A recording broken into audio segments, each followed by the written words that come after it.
네, 오늘 본문 창세기 14장 1절에서 16절까지의 말씀은 성경에 기록된 최초의 전쟁 이야기입니다. 당시 메소포타미아의 네 왕이 가나안 지역의 다섯 왕과 전쟁을 벌였고 이 과정 속에서 소돔에 살던 롯도 포로로 잡혀가게 됩니다. 이 소식을 들은 아브라함은 자신의 이익을 계산하지 않고 즉시 318명의 훈련된 종을 이끌고 출전하여서 하나님의 도우심으로 말미암아 롯과 모든 포로를 구출하게 됩니다. 위기 앞에서의 믿음은 어떤 결과를 낳는지를 우리가 묵상하면서 함께 말씀을 읽어보도록 하겠습니다.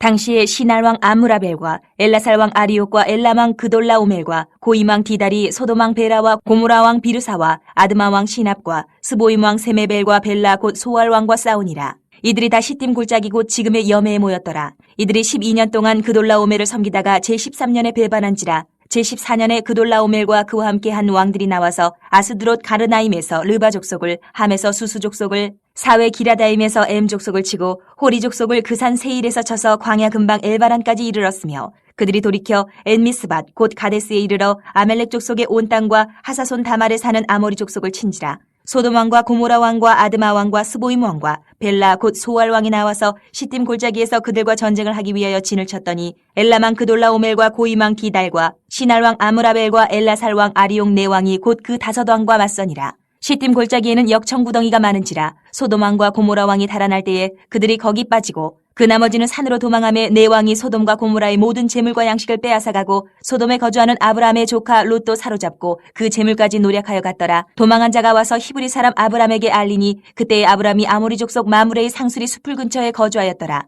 마므레는 에스골의 형제요 또 아넬의 형제라. 이들은 아브람과 동맹한 사람들이더라. 아브람이 그의 조카가 사로잡혔음을 듣고 집에서 길리고 훈련된 자 318명을 거느리고 단까지 쫓아가서 그와 그의 가신들이 나누어 밤에 그들을 쳐부수고 다메섹 왼편 호바까지 쫓아가 모든 빼앗겼던 재물과 자기의 조카 롯과 그의 재물과 또 부녀와 친척을 다 찾아왔더라. 네, 오늘은 위기 앞에서의 믿음이라는 제목으로 말씀을 묵상하겠습니다. 12장에서 아브라함은 롯과 헤어지는 아픔이 있었지만 하나님을 신뢰하면서 다투지 않고 양보하는 길을 선택했습니다. 그 결과 하나님은 다시 약속을 그에게 확인시켜 주셨습니다. 그런데 오늘 본문에서는 또 다른 위기가 찾아오게 됩니다. 이번에는 아브라함 자신의 문제가 아니라 조카 롯의 문제였습니다. 롯은 소돔에 거하다가 전쟁에 휘말려서 모든 재산과 함께 포로로 끌려가게 되었습니다. 이때 일반 사람이라면 쉽게 이렇게 생각할 수가 있습니다. 롯이 스스로 선택한 길은 아닌가. 예전에 나를 떠났으니 이제는 자기 책임이다. 하지만 아브라함은요, 그렇게 생각하지 않았습니다. 그는 롯을 외면하지 않았고 믿음은 사랑으로 행동하는 것이라는 것을 보여줍니다. 14절 말씀. 아브라함이 롯이 사로잡혔다는 소식을 듣자마자 행동했다고 말합니다. 아브라함이 그의 조카가 사로잡혔음을 듣고 집에서 길리고 훈련된 자 318명을 거느리고 단까지 쫓아가. 아브라함은 상황을 분석하면서 시간을 보내지 않았습니다. 위험을 계산하지도 않았습니다. 조카를 살리기 위하여서 그 즉시 움직인 것입니다. 믿음은 어려운 사람을 바라보면서도 아무 일도 하지 않는 것이 아닙니다. 하나님께 받은 사랑을 흘려보내는 삶입니다. 오늘 우리 주변에도 도움이 필요한 사람들이 있습니다. 상처받은 가족이 있고 낙심한 성도가 있으며 믿음을 잃어가는 이웃이 있습니다. 우리는 그들을 향해서 어떤 태도를 가지고 있습니까? 믿음은 외면하지 않습니다. 믿음은 손을 내미는 것입니다. 상황만 본다면 승산은 거의 없었습니다. 내 나라의 연합군을 상대로서 어떻게 아브라함이 그 데리고 간 겨우 318명의 사람을 가지고 싸운다는 것은 사실 불가능한 것이었습니다. 그런데 아브라함은요, 숫자를 보지 않았습니다. 환경을 보지 않고 그는 하나님을 믿은 것입니다. 16절은 이렇게 기록을 합니다. 모든 재물과 자기의 조카 롯과 그의 재물 또 부녀와 친척을 다 찾아왔더라. 이 승리는 군사력이 만든 결과가 아니었습니다.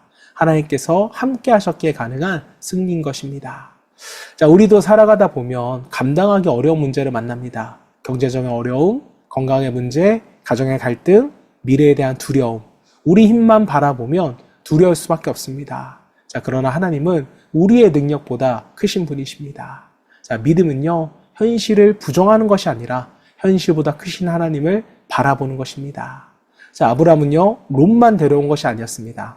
모든 재산과 사람들을 함께 구해옵니다. 자, 그는요, 자신의 가족만 생각하지 않았다는 겁니다. 하나님께 받은 은혜를 다른 사람들에게도 흘려보냈습니다.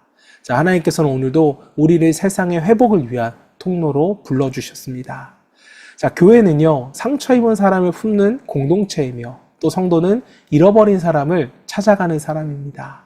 예수님께서도 잃어버린 영혼을 찾아 이 땅에 오셨습니다. 아브라함의 모습은요, 장차 우리를 위해 찾아오실 예수 그리스도의 모습을 미리 보여주는 그림자와 같습니다. 자, 예수님은 죄의 포로가 된 우리를 외면하지 않으셨습니다. 십자가를 통해 우리를 구원하시고 하나님의 자녀로서 회복시켜 주셨습니다. 자, 그러므로 우리도 받은 사랑을 흘려보내며 살아야 합니다. 자, 사랑하는 성도 여러분, 믿음은 교회 안에서만 고백하는 것이 아닙니다. 위기 앞에서 행동하는 것, 이것이 바로 믿음입니다.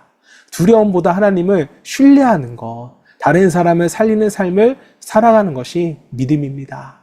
자, 오늘도 하나님께서 우리를 통해 누군가를 위로하시고 붙드시며 회복시키기를 원하십니다.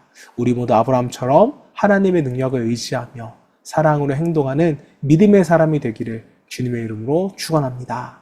이 시간에 함께 기도하실 때 위기 앞에서 두려움보다 하나님을 신뢰하는 믿음을 주시고 어려움에 처한 사람을 외면하지 않고 사랑으로 행동하는 성도가 되기를 소망하며 함께 기도하겠습니다.